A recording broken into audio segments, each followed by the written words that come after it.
we can be free.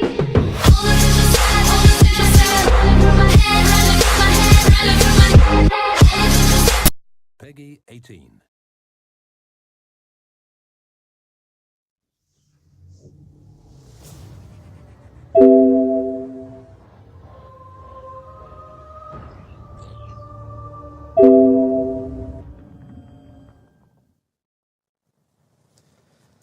Hello, everyone, and welcome to Treyarch. I'm John Raffis, and we're coming to you live deep from within the studio.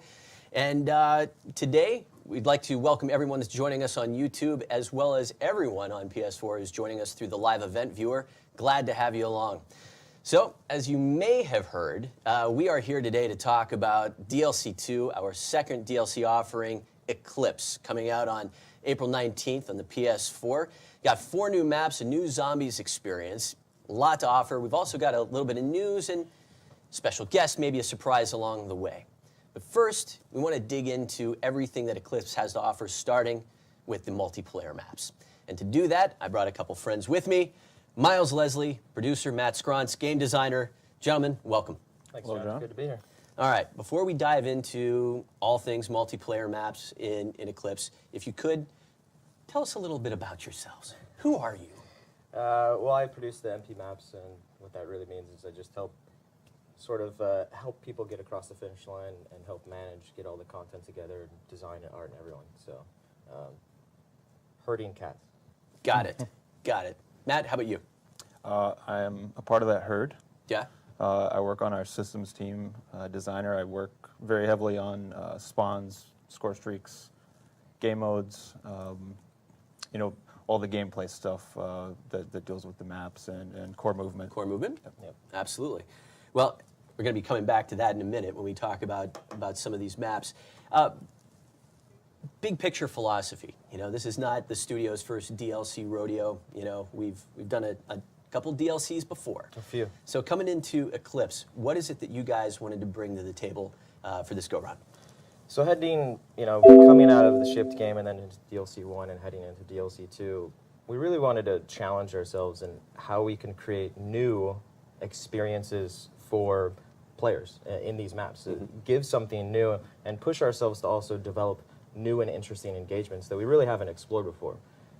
Throughout Black Ops 3, we had the new core movement system that pretty much forced us to refigure out how to design Call of Duty maps.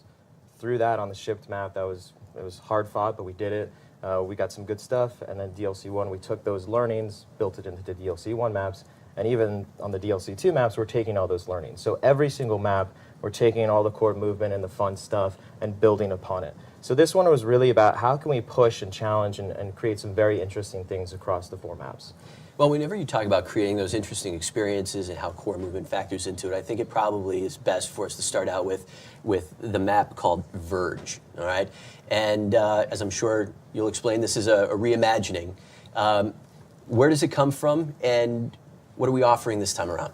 So Verge is pretty awesome. It's like you said, a reimagining of Bonsai, which is a map from World at War. Yep. And we were really excited to bring this back, and fans have been asking for this because it offers some of those challenges just built into the map. It has really high verticality from Bonsai with this bridge, this cave system. There's a lot of ways to flank around. But Verge, how we've reimagined it and transformed it, is a desolate wasteland set in a post-apocalyptic future where these 2 warring nations... So it's a happy map. It's a very happy map. Okay, got it. All right. So these 2 warring nations are fighting over the last good water source. And now what that really means is they wake up at 9 a.m. and they clock in, grab your weapon, go to the bridge, fight the other side at 5 p.m., okay, clock out and go back to sleep, rinse and repeat. But it's got a very cool look. It's very, very different than other maps that we've ever done before visually. Well, whenever you talk about reimagining maps, Nuketown or Skyjacked, talk to me a little bit about core movement. How does core movement factor into Verge? How did you take something that was, when you think about World at War and the original setting of Bonsai, how did you look to translate that this time around? Bonsai from World at War was one of my favorite maps from that game. And when we looked at that, looking back, it's got the bridge, like he said, so you've got the verticality there. In World at War, we didn't have thrust jump, so you couldn't really interact with the ground level and the bridge. We had elements of water in World at War. We had no swimming. now we have thrust jump, swimming. So we look at that and we say, how can we kind of bring that up to Black Ops 3? Sure. So we've still got the classic bridge. You can clock in, go to work, fight the other side. But now with wall running, you know, if you want to be clever, maybe you've got some advanced movement, you can wall run along those sides of the bridge. May face a sniper, but you know, if you've got the moves, if you've got the skills to pay the bills, you may make it across. And then at the same time, you know, if you jump off the bridge in Bonsai and World at War, probably going to die. Now we've got the thrust jump, we've got the water, so you're going to be able to bell out of the bridge on both sides, dive into the water, you can kind of flank around. So we brought some of those elements, the swimming, which we love, the verticality of the bridge, and kind of married those two, which wasn't possible in Bonsai. Very cool. All right. Well, let's move on to Spire. All right. So this takes place in a suborbital airport terminal. Yeah. Suborbital. Yes. Just Bunch of fancy it's just like a words. sexy word. It is. It's very So nice. tell us about this sexy map. So this map is very sexy looking in that it's a very, very clean and futuristic take. Lots of curves, lots of very interesting shapes and architecture. Sure. But the premise is that in the future, of course, they could build these huge spires, and they've built these airports off of these spires to get into suborbital and get around the Earth, you know, in minutes, basically. So you're fighting on one of these terminals, basically, in this airport, and it's pretty awesome how it is. You know, you fight in a lot of clean areas, you're fighting through these terminals, and it feels like an airport, but it also feels very unique because there's a lot of core movement that we've done in it as well. Well, in terms of that core movement and some of the engagements, what kind of engagements can we expect in Spire? You know, we always try to cater to all gameplay styles in our maps. You know, we want everybody from the snipers to the guys running around with the baseball bat to be successful. With this one, it's, you know, it's interesting because you've got one side of the map where you're going to have these opposing overwatches, which are just obviously going to be great for sniper battles. Then you've got the other side where we've got some nice meaty cover for you to work up to. So, you know, shotguns, SMGs, baseball bats, those are going to work on that side. And then as far as the core movement goes, we kind of looked back to Combine, which is a very popular Black Ops 3 map, kind of a staple at this point. And we looked at that and we said, okay, we did that outer wall run where you were able to flank around. How do we make that more interesting? And in Spire, we kind of took that element and developed it more and turned that Combine's wall run into a destination. So you'll be able to kind of bell out through the middle or down the catwalks on the exterior of the map and set up shop at the refueling station. It's, you know, that side has some longer lines of sight, so you're going to be able to post up there with a sniper rifle. Well, how does that factor into some of the risk reward that you guys like to design into maps? Yeah, sure. You know, risk reward, we're going to have a hard point in that destination there. So it's you know, the reward is winning the game if you're able to take that hard point. Obviously, it's a little risky because you can't just walk there. You're going to have to hit the wall run. You're going to have to use your thrust. Mm-hmm. But if you are able to get in there and root the enemy out, you're going to be able to hold that down. It's part of the part of that is the challenge in pushing ourselves is taking that. Combine worked really well with the, you know, how we integrated core movement. Like Matt said, is how do you plus one that? How do you make it better? And we're actively trying every single map to just figure out better ways and interesting ways, and it's really just a tool set, right? Hey, how we did that and how we did it in other maps is really interesting. How do we combine them and push and pull them? And maybe we move out of our comfort zone. You know, when we first started playtesting it felt different because you've got this kind of activity with all this core movement. And you're like, oh, this feels different, but it also felt right, and it basically added, I think, another tool to our box. Yeah, I mean, we're definitely still learning and you know, developing these interesting gameplay scenarios. Yeah. Third map, Rift. I dig this one because you're combining a lot of very interesting concepts, future military complex over a volcano. Yes, it's I don't want to say hyper-realistic. It's super realistic, yes. But it's got a good contrast to the pack, and we've never done a map, you know, in Black Ops like this. It is very, very militaristic, industrial. There's girders everywhere. It's dirty. It's not a place you want to be, and it's sort of intimidating. You know, you've got this volcano, this caldera that you're over, and the whole map is basically suspended rail system where they are getting these minerals out and they are supplying the war effort by just actively pulling things out of the volcano and transporting them all around the world. But because of that locale, it's offered some interesting things that we can do with some of the core movement and overall map design. Yep, I can speak to that. I assume that's what the hand gesture was. Yeah, so this one is, we're really forcing the engagements on Rift. If you run forward, you will meet an enemy. It's not like some of the other maps where you're going to have kind of these exterior routes where you can just completely lose your enemy. In this one, we've got what I've been referring to as kind of soft flanks, Sure. to where you're going to run into that enemy. But we give you these opportunities to be clever and take the middle, for example. The middle is going to be a very head-on battle. But at the same time, we're trying something new with a wall run in the middle that's going to allow you to kind of be clever, and if you've got the skill set, you can kind of pull one of those soft flanks and surprise the enemy. But it's very high risk. Yeah, this map is very different. This one, the challenge was how do you get as head-on engagement as possible, where you run forward and the only way through is killing the enemy or finding some clever way to use the core movement mechanics, which is very different than the maps we shipped and even DLC 1. And we really accomplished that, where each of the lanes, you're going to hit an enemy and you have two options. You either kill him or figure out a clever way to use core movement to get around him. So it's very different. It's got a really cool vibe and feel. Yeah, I love the look of this map. It's dark, gritty, and when you're playing, you almost feel the heat from the magma below. Liquid hot magma. Yeah. All right, last map, Knockout. This one, love this one. Miles, tell us a little bit about the setting. So Knockout is a really fun map. On top of the gameplay stuff that's just really unique is it looks like a traditional map, Asian-style Shaolin temple from the outset. And you got this tournament map that's got blood and teeth on it.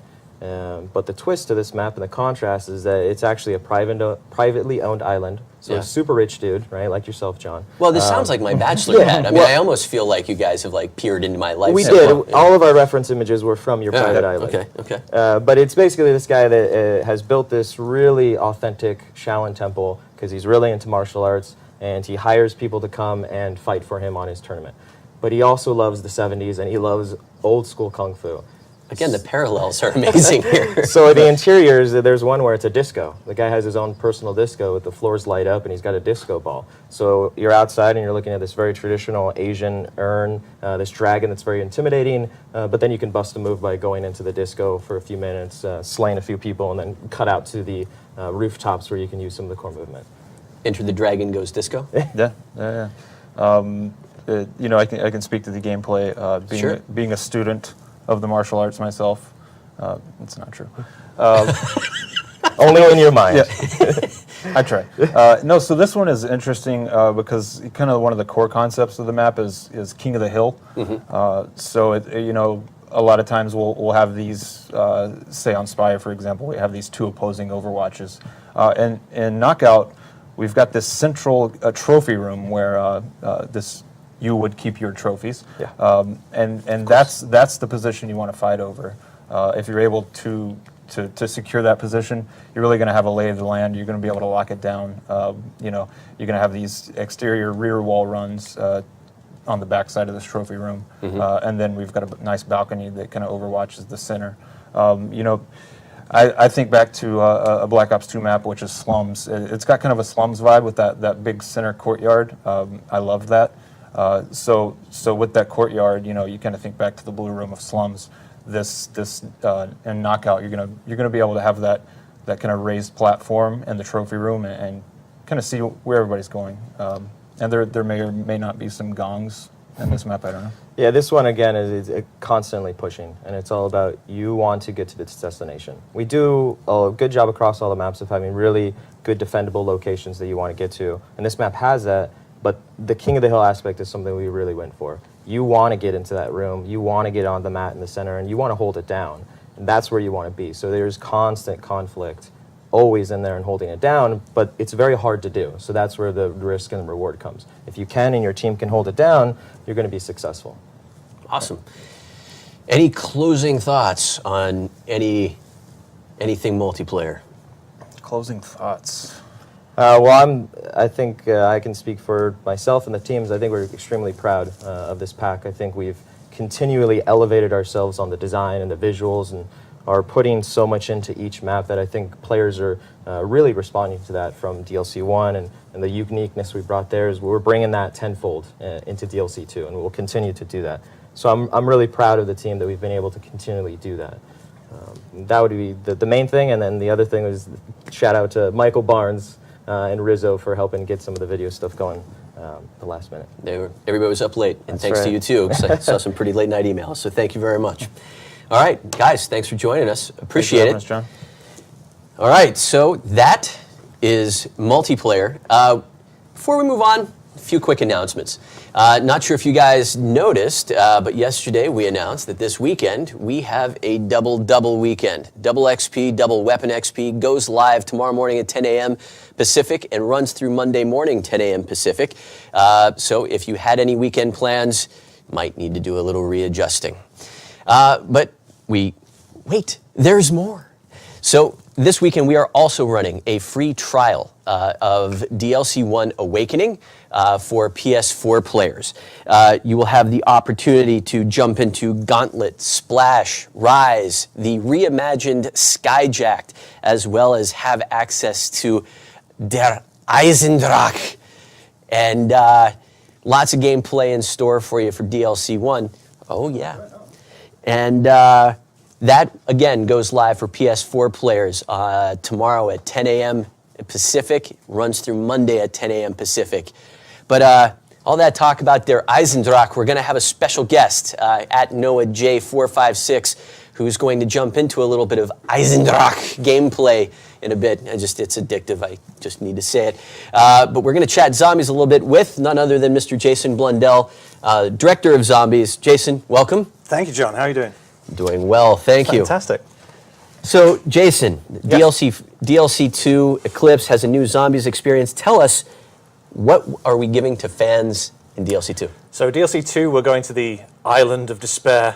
That's the only sound I could think of to kind of convey the scariness and spookiness of this map. So it's Zetsubo no Shima. I'm doing that to mess with people so they have a hard time pronouncing it again. We started that with Der Eisendrache. Zetsubo no Shima, DLC 2. And it is... Very mellifluous. It's good use of vocabulary right there. It's, being serious for a second, Sir. it's probably one of the scariest maps we've done. Really? I can't be serious that much. Okay. It really, the atmosphere, the feeling of it, the artistry really behind creating a map that is more fundamentally disturbing to people. Now, we've kind of gone there in Zombies in the past. Obviously, we're dealing with the undead. But listening to the fans, they were talking about, how do we get back to the roots, how back to maps which are unnerving by their pure physicality. And so that's what Zetsubo no Shima is really about. It's Division 9, a group that has been revealed recently in the storyline, but they go back to Shinonuma, which is all the way back into World at War. And their experiments on this island, and our crew, our gang, are turning up there to find out what perversions of nature have taken place. Well, you had me at hello. Well, I just wanted to say perversions of nature. I hear they opened up at Coachella, yeah. or they will be. That's going to be a meme now, isn't it? Pretty much. Pretty soon you're going to have a little interview time with NoahJ456, but before we jump over with him, Yes. you brought a little something special today. Did I? You did. What? Yes, Oh, yes, we did. we did. Yes. Yeah, we're gonna mix it up a bit. Rather than do the gameplay trailer, Yeah. I brought a little special asset. I say bring, I mean, we're in Treyarch, so it's here anyway. But we're going to show the intro cinematic to DLC 2. Say it isn't so. It is so. All right. Well, with that, the premiere of Zetsubo no Shima IGC. Enjoy. 日光者どもをデッキへ上げろ。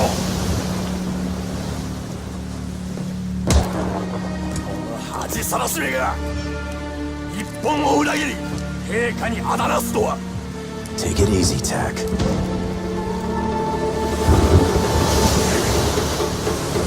どうやって手に入れたんだこの異物を。 I'm sorry. I don't speak Japanese. 誰か答えられないのか The object in your hand? It's gonna bring you nothing but pain. Believe me, I know. ネズミどもを海に叩き落とせ I am an envoy of the Emperor himself. I am no traitor!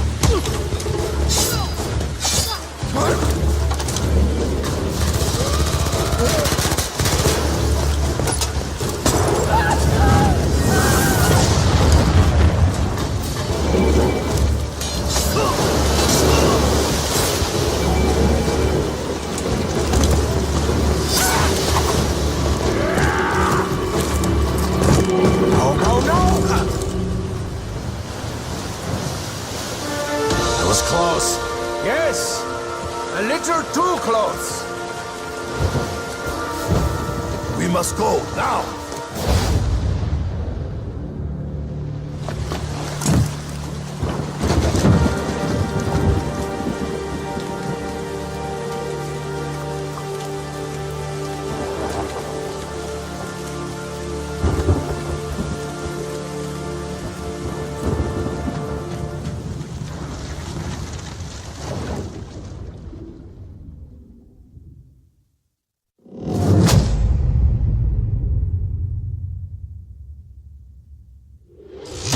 Get the season pass now.